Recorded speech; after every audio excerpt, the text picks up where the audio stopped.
Tapi apakah sebuah kesederhanaan itu sebuah kekurangan bagi keluarga Katolik? Keluarga yang terkasih, kali ini kita akan membahas mengenai kesederhanaan.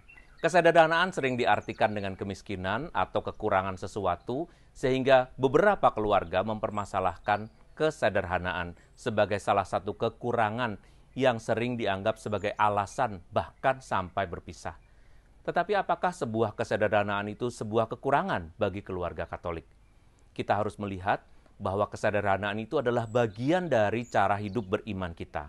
Mari kita baca dari Alkitab yang saat ini akan mengatakan kepada kita mengenai kesederhanaan.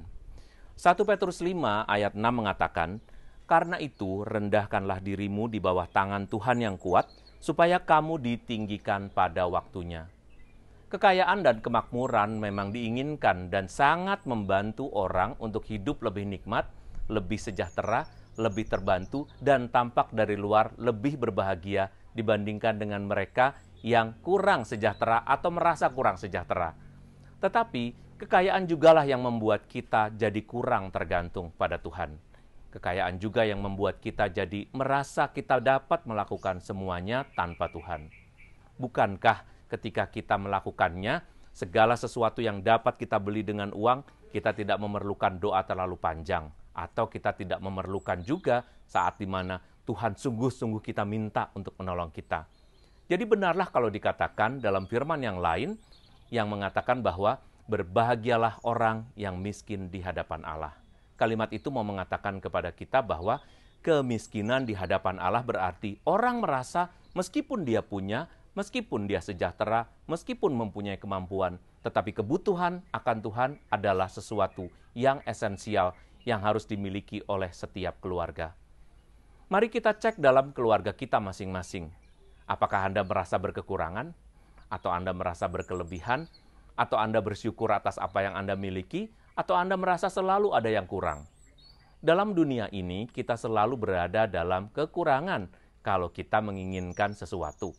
Sesuatu yang kita inginkan ketika sudah terpenuhi, maka akan muncul lagi keinginan yang lain, dan akibatnya menjadi lebih tinggi, dan semakin tinggi.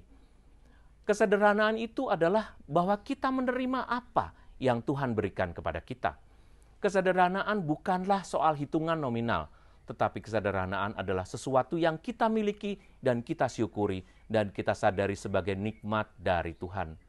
Apakah Anda merasa hidup Anda sudah sejahtera? Kita tanyakan kepada mereka yang sejahtera.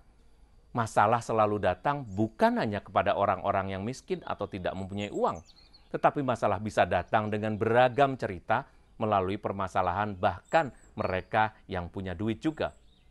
Maka berbahagialah Anda kalau Anda merasa cukup.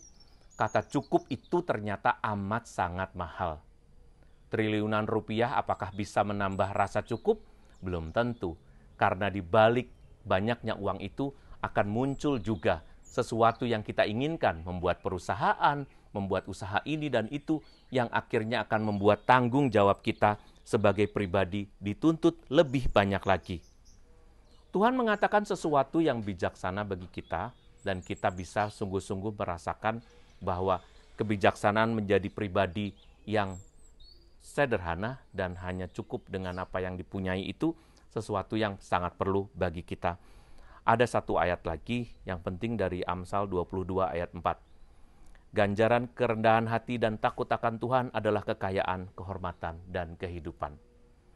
Sejenak marilah kita berpikir bahwa kekayaan bukanlah segalanya, tetapi persatuan, cinta kasih di dalam keluarga, atau juga pengertian, pemahaman, penerimaan, kerukunan, komunikasi, masih ada banyak hal lain yang menjadi PR bagi kita semua. Tetapi kalau yang kita kejar melulu hanya usaha untuk memperbanyak kesejahteraan dalam arti nominal uang, maka yang akan kita peroleh adalah kesibukan yang tiada berhenti. Kesibukan yang akan terus-menerus memakan waktu kita. Saya percaya Anda masih memberikan waktu juga untuk orang-orang yang ada di rumah. Waktu untuk bermain, waktu untuk bersantai, waktu untuk mengisi hidup Anda dengan sesuatu yang lebih berguna, misalnya dengan kehidupan beriman dan sebagainya. Saya percaya bahwa apa yang Anda usahakan akan membuahkan hasil. Konon ada satu kata atau satu kalimat yang menyatakan tidak ada usaha yang mengkhianati hasil. Nah, Anda sekarang juga bisa merasakan hal yang sama. Bersikap sederhana, bersikap menerima, bersikap mendukung meskipun hasilnya tidak memenuhi apa yang kita harapkan. Mendukung orang-orang yang ada di rumah meskipun mereka belum menghasilkan sesuatu yang kita inginkan atau kita impikan. Itu bisa berarti juga kesuksesan, seperti misalnya kesuksesan dalam hal belajar, kesuksesan dalam pencapaian status atau pencapaian hal-hal yang lain yang berupa pencapaian yang akan menambah kualitas di mata dunia atau level kita. Saya percaya hal ini akan dapat membantu kita. Sekali ini saja, mari kita perhitungkan bahwa kesederhanaan itu sesuatu yang mahal. Bahkan ketika kita membuat retret atau masuk dalam retreat atau masuk dalam rekoleksi atau kita merenung dalam hidup kita, apalah yang kita butuhkan? Hanya makanan dan pakaian satu helai. Tidak ada yang lain. Berapapun kekayaan kita, kita hanya membutuhkan itu.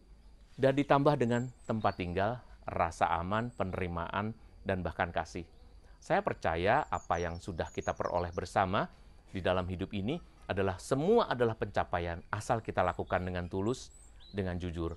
Saudara-saudari yang terkasih, itulah singkat dari sebuah ringkasan kata kesederhanaan bagi hidup keluarga kita. Semoga ini menginspirasi dan dalam minggu ini mari kita renungkan arti kesederhanaan di dalam hidup kita. Tuhan memberkati, salam keluarga.